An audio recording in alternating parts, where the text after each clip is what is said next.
right, hey everybody. Welcome to episode 3 of Building Bridges. So basically, this episode we are just going to Dana and I are both here, so we're just going to be kind of going over what we learned for the first two episodes. So for a refresher, episode 1 was about LGBT representation in engineering, and then episode 2 was about Hispanic representation in engineering. So we're basically just going to be talking about how we we gained these stories, and we've gained resources that we'll also be incorporating with it, and we're just going to kind of talk about it, have a conversation, and just see how other engineering programs are doing with, or how the UIUC engineering program is doing with their diversity and trying to apply it to other engineering programs. So my interview went pretty well. We can start with yours if you'd like. Any key takeaways or specific things you want to talk about? Yeah, of course. Yeah, so like I said again, mine was episode 1, doing the LGBT representation in engineering.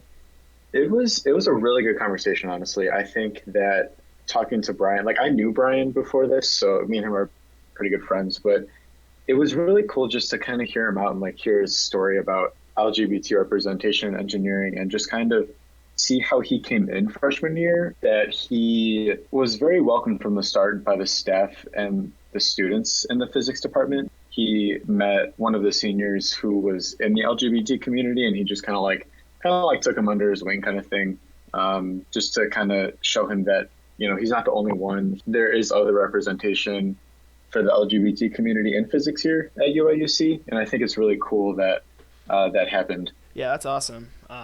Mine went really well too. It was super interesting conversation with my friend Armando.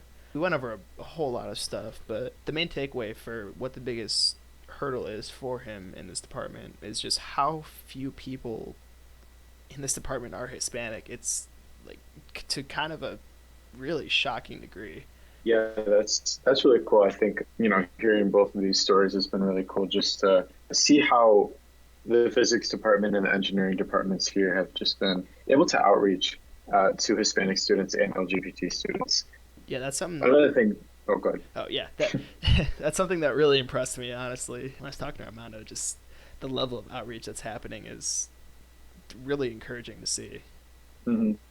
Yeah, I think it's awesome that like not just students feel like they have this responsibility to be like outreach people, but like the staff too, the faculty, especially like with Brian's experience with the physics department, like they have been very good with outreach. Brian also mentioned that like one of the professors in the physics department just has this like LGBT mug of like the rainbow flag on his desk. So when students walk in, obviously they're, if they're a part of the LGBT community, they're very comfortable, Yeah, for like sure. see him as an ally right away, which is really cool. Yeah. All right. So before we get too into it, I want to start by talking about a little bit why diversity is key to engineering in the future. One of our sources is an article by Sharon Walker. This article talks about, as I said earlier, why diversity is so key to the future of engineering. There were 4 main points in there: innovation and talent, which refers to how a lack of diversity can stunt innovation. There's an argument from profit, which basically is saying that having more points of view and a more diverse workforce really contributes to the financial growth of a company. Third argument was shifting demographics. White people aren't going to be the majority for much longer in America, and if we keep having engineering as such a white male dominated field, we're just going to fall behind. And the final argument is the most obvious, the argument for fair treatment. Excluding people from a really good field to be in, just morally, it makes absolutely no sense. So yeah, Jacob, what do you think about those like 4 different arguments? Do you think it tracks? Does it seem consistent with how your interview went? What are you thinking? Yeah, I think the one like big thing that you said, or from me also reading this article too, was the thing that stuck out was how STEM in general is just a very male-dominated field, and from a different article that I was reading up on about LGBT undergrads in STEM fields. There's this article that I read by Katie Langen, who basically she was saying that there might be this fear that men who identify as gay move to other fields such as education and social studies because these fields in STEM are viewed more as feminine. I think that was kind of a real thing that me and Brian also talked about because he mentioned that towards the end of our interview or our conversation, he mentioned that there's like in the physics workforce at least, there's just a lot of cis white males in these STEM fields and in physics that it can be seen as a very masculine field. So for gay men to feel very uncomfortable with that makes sense because they just kind of feel maybe out of place and don't really like identify with a lot of those like masculine characteristics for this field. Yeah, and especially just kind of a general trend in society as well. Just a lot of people have a really warped view of the LGBTQ community. It's not just, it's really just who you love. And a lot of people think there's a whole bunch of other traits that go with it. And that, at least from what you were saying, seems to contribute to societal pressure to do exactly what you were describing. So I think that's it's a really good way to take a look at it. Yeah. I think the article one of the quotes that stood out to me from this article was it said, "If students are finding their passion outside STEM, that's one thing, but we want to make sure that they're not being told that they shouldn't be in STEM." So this is kind of more like an implicit thing of like STEM and engineering being seen as very masculine. That could drive the LGBT community away because it's kind of putting it in a box basically because it's just saying masculine, but really it's not. Like anyone can be doing engineering, anyone can be practicing these fields just within STEM in general, but specifically engineering, it's not doesn't have to be a masculine thing. It could be a feminine thing or really anything, honestly. So it's just stepping away from those boxes, stereotypes is a good way to make LGBTQ plus participants more comfortable with what they are passionate about. Yeah, for sure. I think, as you're saying, the whole this is a man's job, this is a woman's job, I feel like that can also be harmful, not just for, straight men and women, but for anyone who is not straight. Again, with that societal expectation, it all just ends up feeding into these really harmful stereotypes of people that lead to disparities like this. Yeah, I agree. And I think just to kind of throw in like some more, I guess, numbers there, Yeah. there was a research study done in Montana State University. They took a survey of people who identify as heterosexual and people who do not, so the LGBT community. And there were 3,844 who identified as heterosexual, and there were 316 who did not, which is honestly a huge gap. I did not expect that at all, but that's a really big one. And I mean, it makes sense why people might stray away from studying STEM fields because there's just this huge gap. Yeah, it's definitely, it seems to be a similar trend, at least with Armando, who I talked to. One of the biggest issues he said, it was not campus culture, it was not students, it was not professors. It's just the fact that there were so few people that were Hispanic there. He just felt out of place, which is in itself a huge implicit discouragement. If you walk into a room where no one looks like you, you're inevitably going to think, do I really belong here? And that can obviously be incredibly harmful. For example, in Armando's case, he was talking about almost an imposter syndrome that he was kind of running into. And this really kind of reminds me of an article by Catherine Riegel Crum, Barbara King, and Yasmin Irizarry. This article was talking about how, at a really disproportionate level, more Hispanics and African Americans switch out of or change their major from STEM fields. And this rate is not really replicated in non-STEM fields. To throw out some numbers, the article said that Latinx people switch out of STEM fields at a rate of about 37%. As comparison, white people are switch out at 29%. And that's a pretty big gap. I know engineering is a tough field, and that's kind of reflected with even switching rate for white people is relatively high, but to still have that disparity really just reflects some of these institutional issues that we're talking about. Yeah. I think like the LGBT community too.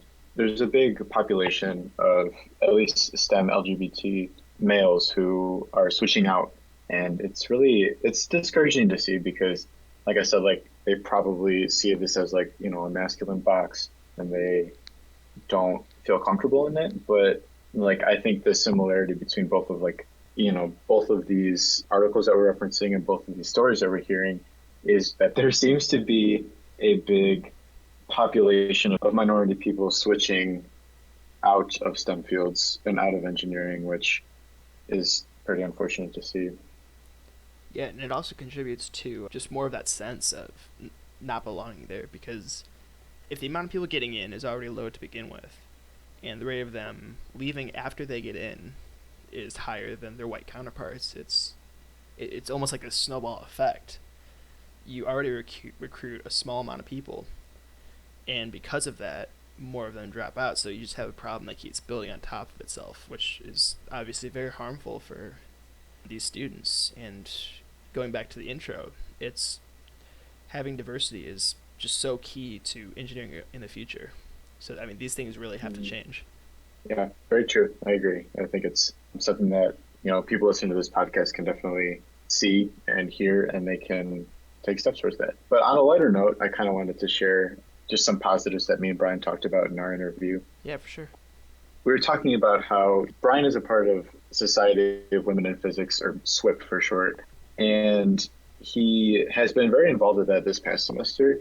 He is one of the board members of that organization. So his specific job this past semester was to make the emails. And I think it was really cool that he kind of had this outlet of putting different social justice issues in the emails because, well, I was also getting these emails, so I can see, but I remember just like seeing him working on these emails, and he's putting social justice topics in these emails, like LGBT topics. He included a video in the email about trans people and like more information on that. I remember specifically too, he was planning events and putting videos in the email for Intersectionality Week, which was a really cool thing because about the same time, we were learning that in Education 202. So I was like, oh, like I just learned about this. I know what this means. So it was really cool just to see that he was really including that in those emails. And even next semester, he told me that he is going to be the intersectionality chair in SWIP, which I like kind of blew my mind because for there to be such a specific and unique position for that is so interesting and so cool. Yeah, And for sure. intersectionality especially is like a very important topic. One of the articles too that we were researching and looking at, I remember seeing one section that it said valuing intersectionality in the training, development, retention, and design of scientific teams can enrich the work of research because it is informed by rich and complex heterogeneity in thinking and practice, which I think is so true. I think that's a very good way to kind of put it. And I think it's really cool that Brian gets that position and opportunity to not only take it into like the workplace after physics, but he also gets to kind of plant these ideas in these emails ahead of time. So we get to help other people with this social justice education and show that intersectionality is a very, very crucial to diversity anywhere, but specifically in engineering, that can help fix these gaps. And he kind of can just do this just by starting by putting it in these emails, just really educating people on this topic. Yeah, yeah, and especially in terms of just engineering and science in general, intersectionality is just such a huge point here because if you have a room full of people that think the exact same way, all Midwestern straight white men, I mean, that's not much diversity of thought there. But if you have a room full of a very diverse group of people from all kinds of walks of life, all kinds of backgrounds, there's much greater diversity of thought, which lends itself to more diverse ideas, more creative solutions to difficult problems. All these things are so crucial in engineering and science, and if you just ignore intersectionality, you leave so much potential progress on the table. Right. Yeah. And I think like social justice education is very it's very tied to different social studies like psychology, sociology, and even like history topics. But Yeah, it's like it definitely super doesn't have to important. be. Yeah. It definitely doesn't have to be. It can be a, a math and science issue. It can be a topic that is brought up in math and science. And definitely harder to tie it in, but it can be done. And I think there should definitely be more steps taken to achieve that as a whole. And going back to your positive note when you were talking about Brian's involvement in Swift, I want to kind of take a look at a positive thing from Armando's story, because a lot of what I've been talking about has been pretty negative. Like, these are the problems, but that really wasn't how the interview went. He said there were a lot of good things going on. Specifically, he's actually a member of an organization called SHIP, which is basically an RSO aimed at facilitating a community with Hispanic students in engineering and STEM more broadly. He was talking about how much outreach they do, which I think is really the key to like correcting some of these major issues. He mentioned how they would like run outreach events. He said that they even went to like middle schools to encourage. They focus specifically with the Hispanic community, but to encourage them to go into STEM fields. And he also mentioned that they have mentoring opportunities, and it's honestly just professional development combined with a sense of community for people that don't see many people that look like them. And he said it really provides a really good feeling of welcomeness. And he said it's one of his favorite things to be part of on this campus. And I really think organizations like this are key.